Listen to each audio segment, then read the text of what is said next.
नमस्कार, प्रादेशिक समाचार के साथ मैं उदय शंकर झा। पहले मुख्य समाचार। दूरसंचार और सूचना प्रौद्योगिकी मंत्री अश्विनी वैष्णव ने कहा कि सरकार संसद के बजट सत्र में डेटा संरक्षण विधेयक पेश कर सकती है। राष्ट्रव्यापी कोविड टीकाकरण अभियान के तहत अब तक 211 करोड़ 91 लाख से अधिक टीके लगाए जा चुके हैं। दुमका जिले में छात्रा की मौत के बाद तनाव को देखते हुए अगले आदेश तक धारा 144 लागू कर दी गई है। मौसम विभाग ने रांची समेत कई जिलों में बारिश और वज्रपात का पूर्वानुमान व्यक्त करते हुए 2 दिन के लिए येलो अलर्ट जारी किया है। और सिमडेगा में आज 5वीं सीनियर झारखंड राज्य स्तरीय महिला और पुरुष हॉकी चैंपियनशिप का फाइनल मुकाबला होगा। और अब समाचार विस्तार से। संचार और सूचना प्रौद्योगिकी मंत्री अश्विनी वैष्णव ने कहा है कि डाटा संरक्षण विधेयक संसद के अगले वर्ष बजट सत्र में पेश किया जा सकता है।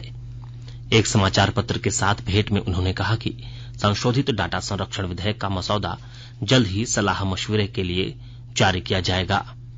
उन्होंने इस बात पर भी जोर दिया कि देश में डाटा संरक्षण की व्यवस्था आधुनिक आवश्यकताओं के अनुरूप होनी चाहिए और यह केवल डिजिटल विश्व के लिए कागजी प्रणाली निर्मित करने का प्रयास नहीं लगना चाहिए। आजाद भारत की बात आकाशवाणी के साथ श्रृंखला में आज की कड़ी में हम आपके लिए पश्चिम बंगाल, महाराष्ट्र, केरल और तमिलनाडु जैसे राज्यों में क्षेत्रीय दलों के उभरने के साथ ही देश में बहुदलीय लोकतंत्र की व्यवस्था को मजबूती मिलने की जानकारी लेकर आए हैं। 1957 में हुए दूसरे आम चुनाव में केरल में ईएमएस नबूंदरीपाद को चुना, जो वामपंथ की पहली सरकार के मुखिया थे। इसके बाद बहुत जल्द केंद्र में सत्ताधारी दल भारतीय राष्ट्रीय कांग्रेस द्वारा रैलियां और प्रदर्शन शुरू हो गए, जो सरकार की शिक्षा नीतियों के विरोध में राज्य भर में हुए। विरोध प्रदर्शनों के कारण ईएमएस नबूंदरीपाद के नेतृत्व वाली वामपंथी सरकार को अनुच्छेद 356 के तहत 31 जुलाई 1959 को अपदस्थ कर दिया गया। 1967 में डीएमके ने सीएन अन्नादुरई के नेतृत्व में कांग्रेस को पराजित कर सत्ता हासिल किया। 1977 में एमजी रामचंद्रन के नेतृत्व में एआईएमडीएमके तमिलनाडु में सत्ता में आई। एमजीआर पहले अभिनेता थे जिन्होंने सरकार का नेतृत्व किया। बहुत जल्द एक और अभिनेता एनटी रामाराव ने आंध्र प्रदेश में एक राजनीतिक दल बनाया जिनका नाम तेलुगु देशम पार्टी था और वे 1983 में कांग्रेस को हराकर सत्ता में आ गए। महाराष्ट्र में 1995 में बाल ठाकरे के शिवसेना ने भारतीय जनता पार्टी के गठबंधन में पहली गैर कांग्रेसी सरकार बनाई। देश ने कई क्षेत्रीय दलों को उभरते देखा, जिनमें Shiromani Akali Dal, national conference, Biju Janata Dal, Assam Gana Parishad, Mizo national front, nationalist Congress party, Jharkhand Mukti Morcha, राष्ट्रीय Janata Dal United, Janata Dal secular, Samajwadi party, Trinamool Congress, YSR Congress, Telangana राष्ट्र समिति और आम आदमी पार्टी शामिल है।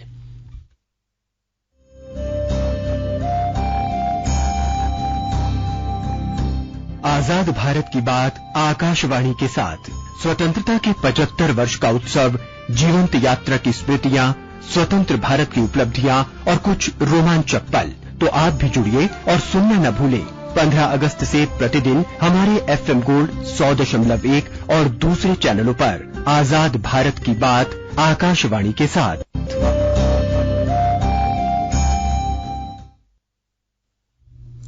भारत सरकार के जनजातीय मंत्री अर्जुन मुंडा ने कहा कि केंद्र की नरेंद्र मोदी की सरकार आदिवासियों के शैक्षणिक और स्वास्थ्य को लेकर गंभीर है। गिरिडीह में पत्रकारों से बातचीत करते हुए उन्होंने बताया कि भारत सरकार ने आदिवासियों के विकास के लिए कई महत्वाकांक्षी योजना को लागू की है। केंद्रीय मंत्री ने बताया कि वर्ष 2024 तक पूरे देश के सभी प्रखंडों में मॉडल आवासीय विद्यालय का निर्माण कराने जा रही है। इस आवासीय विद्यालय की क्षमता 480 बच्चों के रहने लायक होगी। केंद्रीय मंत्री ने कहा कि आदिवासियों के स्वास्थ्य को लेकर भी कई योजनाएं चलाई जा रही हैं। रांची, बोकारो और गिरिडीह में फ्लू के 4 मामले मिले हैं। साथ ही स्वास्थ्य विभाग हाई अलर्ट मोड पर है। इस संबंध में राष्ट्रीय स्वास्थ्य मिशन एनएचएम के एमडी डॉक्टर भुवनेश प्रताप सिंह ने बताया कि इस मामले में सभी सावधानियां बरती जा रही हैं। साथ ही हर पहलुओं पर नजर है। राष्ट्रव्यापी कोविड टीकाकरण अभियान के अंतर्गत अब तक 211 करोड़ 91 लाख से अधिक टीके लगाए जा चुके हैं। स्वास्थ्य मंत्रालय ने बताया है कि पिछले 24 घंटों में 24,70,000 से अधिक टीके लगाए गए हैं। झारखंड में कोरोना के 239 मरीज सक्रिय हैं। इनमें सबसे अधिक 63 मरीज केवल पूर्वी सिंहभूम जिले में हैं। 24 घंटों में कोरोना से 20 मरीज स्वस्थ हुए हैं। इसके विपरीत 20 नए मरीज मिले हैं। स्वास्थ्य विभाग के अनुसार पूर्वी सिंहभूम से 3, गढ़वा से 1, पलामू से 3 और रांची से 13 मरीज हैं। सिमडेगा जिले में कोरोना से सुरक्षा के लिए टीकाकरण का कार्य लगातार जारी है। जिले में 18 वर्ष से अधिक आयु वर्ग के 98% लोगों ने कोरोना का टीका ले लिया है। विस्तृत ब्यौरा दे रहे हैं हमारे सिमडेगा संवाददाता। सिमडेगा जिले में कोरोना से सुरक्षा के लिए टीकाकरण का कार्य लगातार जारी है। अलग अलग आयु वर्ग के लोग सदर अस्पताल और अन्य अस्पतालों में पहुंचकर कोरोना से बचाव के लिए वैक्सीन ले रहे हैं। CS डॉक्टर नवल कुमार ने बताया कि जिले में 18 वर्ष से अधिक आयु वर्ग के 98% लोगों ने कोरोना का टीका ले लिया है। इसी तरह 15 से 17 वर्ष आयु वर्ग के 82% किशोरों और किशोरियों ने तथा 12 से 14 वर्ष आयु वर्ग के 96% बच्चों और बच्चियों को कोरोना का वैक्सीन दिया जा चुका है। CS ने जिलेवासियों से अपील की है कि जिन्होंने अब तक कोरोना का वैक्सीन नहीं लिया है वे स्वास्थ्य केंद्रों में जाकर वैक्सीन अवश्य ले लें। मनोज कुमार सिन्हा, मनु, आकाशवाणी समाचार, सिमडेगा। आकाशवाणी के ताजा तरीन समाचारों के लिए आप हमारी वेबसाइट newsonair.com पर लॉग ऑन कर सकते हैं। ताजा समाचार Twitter handle @AIR news alerts और Facebook page all India radio news पर भी उपलब्ध है। आप प्रादेशिक समाचार एकांश के Twitter handle @AIR news _Ranchi और फेसबुक, इंस्टाग्राम पेज तथा YouTube channel AIR news Ranchi पर भी हमारे बुलेटिन सुन सकते हैं। प्रादेशिक समाचार आप आकाशवाणी रांची से सुन रहे हैं और अब पेश है कोरोना से बचाव के कुछ संदेश। कोविड-19 से बचाव और सुरक्षित रहने के 3 उपाय। मास्क लगाएं, 2 गज दूरी है जरूरी, सुरक्षित दूरी रखें, हाथ और मुंह साफ रखें।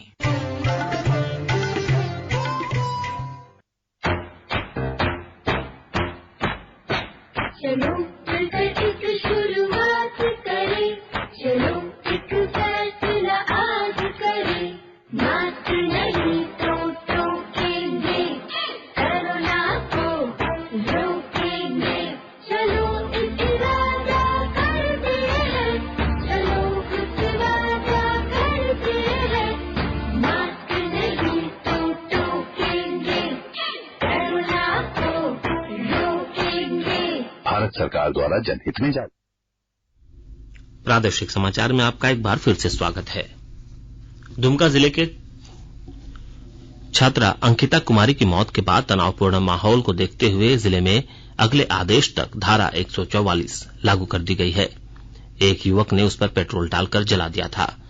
अनुमंडल दंडाधिकारी महेश्वर महतो ने कहा है कि आग से झुलसने से घायल अंकिता कुमारी की रिम्स रांची में इलाज के क्रम में मृत्यु हो गई है। इस घटना के विरोध में विभिन्न संगठनों द्वारा दुमका में धरना प्रदर्शन करने की संभावना से इनकार नहीं किया जा सकता है। उन्होंने कहा कि इन्हीं बातों को ध्यान में रखते हुए अगले आदेश तक धारा 144 लागू करते हुए निषेधाज्ञा लागू किया गया है। अनुमंडल पदाधिकारी ने कहा कि आदेश का उल्लंघन करने वाले व्यक्तियों के विरुद्ध सख्त कानूनी कार्रवाई की जाएगी। दुमका में एक बच्ची की जिंदा जला देने की घटना को केंद्रीय मंत्री अर्जुन मुंडा ने दुखद बताया है। उन्होंने कहा कि जिला प्रशासन फास्ट ट्रैक कोर्ट में इस मामले की सुनवाई करवाकर दोषी को दंडित कराने का काम करे।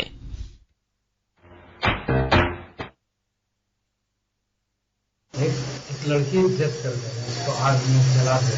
अब उस पर यदि हम ना करें और यदि उसको न्याय नहीं मिलेगा उसके लिए दोषी कौन था? ये सारा विषय तो है ही है। शासन पर सवाल खड़े हो रहे हैं। इस पर लोगों को बेहतर तरीके से दोषियों को दंड दिला करके सुनिश्चित करना चाहिए, बजाय इसके वो राजनीतिकरण कर रहे हैं। राजनीतिक अवस्था के लिए बड़े सारे लोग दोषी हैं जो इस समय में सत्ता में और इस तरह की बातें कर रहे हैं। राज्य में अस्थिरता क्यों? इस तरह के फैसले लेने के लिए जिससे इस तरह का स्थिति बने, इसके लिए तो जिम्मेदार वही लोग। सुरक्षित बचपन सुरक्षित पर्यावरण के संकल्प के साथ कोडरमा के डोमचांच प्रखंड के पारहो पंचायत में पौधारोपण कार्यक्रम का आयोजन किया गया। और एक दिन में 2 लाख से ज्यादा पौधे लगाए गए।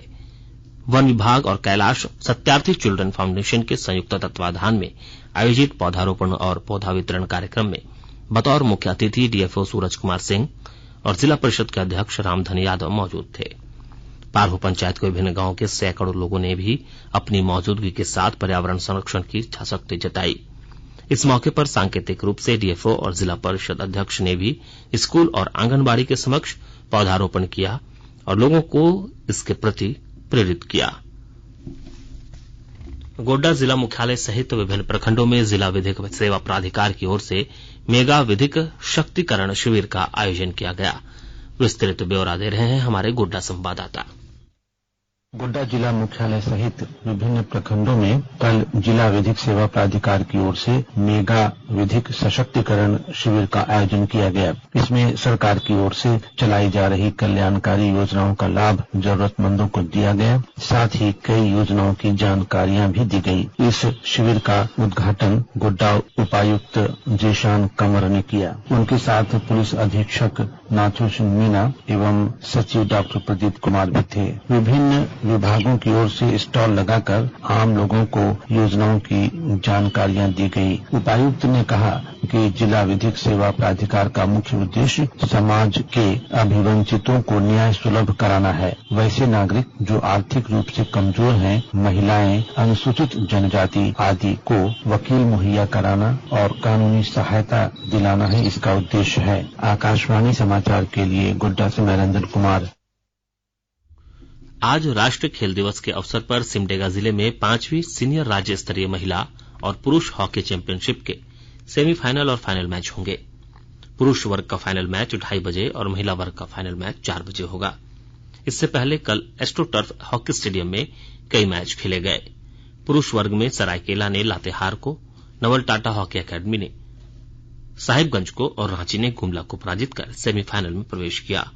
वहीं महिला वर्ग में एकलव्य हॉकी सेंटर ने पाकुड़ को, साउथ ईस्टर्न रेलवे ने पलामू को, रांची ने गुमला को और सिमडेगा ने खूंटी को पराजित कर सेमीफाइनल में प्रवेश किया है।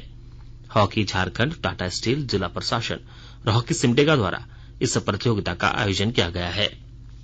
प्रधानमंत्री नरेंद्र मोदी ने राष्ट्रीय खेल दिवस के अवसर पर लोगों को बधाई दी है।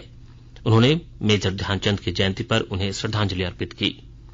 श्री मोदी ने ट्वीट कर कहा कि हाल के वर्ष खेलों के लिए महत्वपूर्ण रहे हैं। उन्होंने आशा व्यक्त की कि उपलब्धियों का सिलसिला जारी रहेगा और देश भर में खेलों की लोकप्रियता बढ़ेगी। प्रधानमंत्री नरेंद्र मोदी ने एशिया कप मुकाबले में पाकिस्तान पर जीत के लिए भारतीय क्रिकेट टीम को बधाई दी है। मैच में विजय के तुरंत बाद प्रधानमंत्री ने ट्वीट संदेश में कहा कि भारतीय टीम ने शानदार प्रदर्शन किया। उन्होंने कहा कि टीम ने बेहतरीन कौशल और दृढ़ता का परिचय दिया है। मौसम विभाग ने रांची समेत कई जिलों में बारिश और वज्रपात का पूर्वानुमान व्यक्त किया है। राज्य में 3 सितंबर तक हल्के से मध्यम दर्जे की बारिश की संभावना है। मौसम विभाग ने 2 दिन के लिए येलो अलर्ट जारी किया है। अंत में मुख्य समाचार एक बार फिर। दूरसंचार और सूचना प्रौद्योगिकी मंत्री अश्विनी वैष्णव ने कहा, सरकार संसद के बजट सत्र में डेटा संरक्षण विधेयक पेश कर सकती है। राष्ट्रव्यापी कोविड टीकाकरण अभियान के तहत अब तक 211 करोड़ 91 लाख से अधिक टीके लगाए जा चुके हैं। दुमका जिले में छात्रा की मौत के बाद तनाव को देखते हुए अगले आदेश तक धारा 144 लागू कर दी गई है। मौसम विभाग ने रांची समेत कई जिलों में बारिश और वज्रपात का पूर्वानुमान व्यक्त करते हुए 2 दिन के लिए येलो अलर्ट जारी किया है। और सिमडेगा में आज 5वीं सीनियर झारखंड राज्य स्तरीय महिला और पुरुष हॉकी चैंपियनशिप का फाइनल मुकाबला होगा। इसके साथ ही आकाशवाणी रांची से प्रादेशिक समाचार का यह बुलेटिन समाप्त हुआ। नमस्कार।